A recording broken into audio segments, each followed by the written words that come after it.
We're just a week away from Election Day, and Arizona has officially flipped from a toss-up to leaning Republican.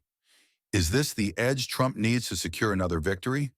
Today, we'll dive deep into the data, analyze battleground state shifts, and look at how both campaigns are adjusting in these final days.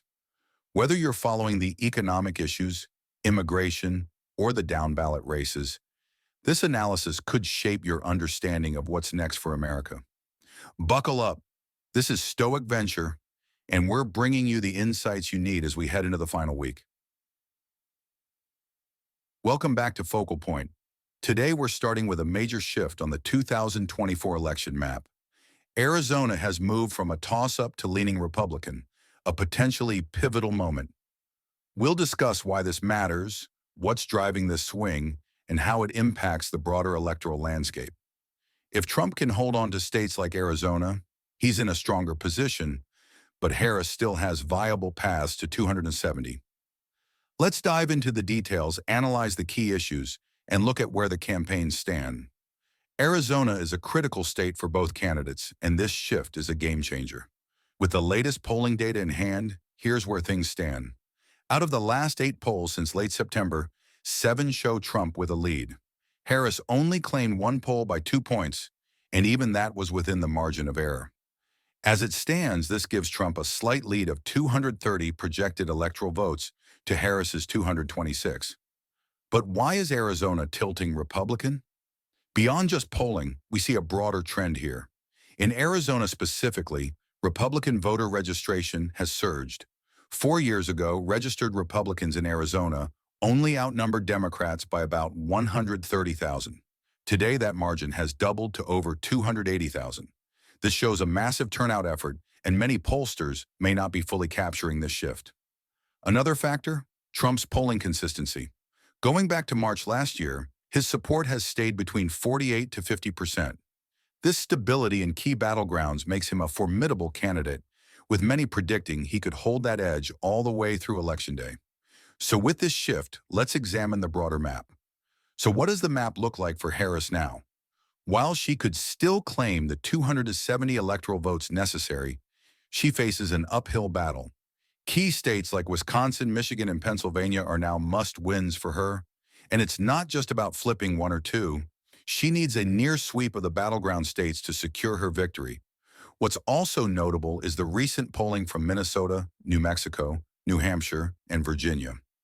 If Trump can gain ground in even one of these traditionally blue states, it could throw the entire map into question. Additionally, Virginia, once a Democratic stronghold, is now seeing closer polling than expected. But what's actually motivating voters? The top issues in this election are shaping decisions across party lines. According to recent polling, Trump leads Harris by 7 points on economic issues. This gap may be widening, especially with recent concerns over inflation, cost of living, and job security. Meanwhile, immigration is a decisive factor as well, with Trump holding a 15-point lead here. Many voters believe he has a stronger stance on border security, which resonates heavily in states like Arizona. Harris, however, does lead on abortion by 13 points. With Roe v. Wade overturned, abortion has become a mobilizing issue, particularly among suburban women and younger voters, which could be a decisive factor in states like Michigan and Pennsylvania. As we approach the final week, these are the issues each campaign will emphasize in hopes of swaying those crucial, undecided voters. For additional insight into the GOP strategy, we're hearing directly from Trump's campaign team. According to their political director, this isn't just about the polling numbers. Voter registration is key. In Arizona, where Trump has shown strength, there's been an unprecedented rise in GOP registration.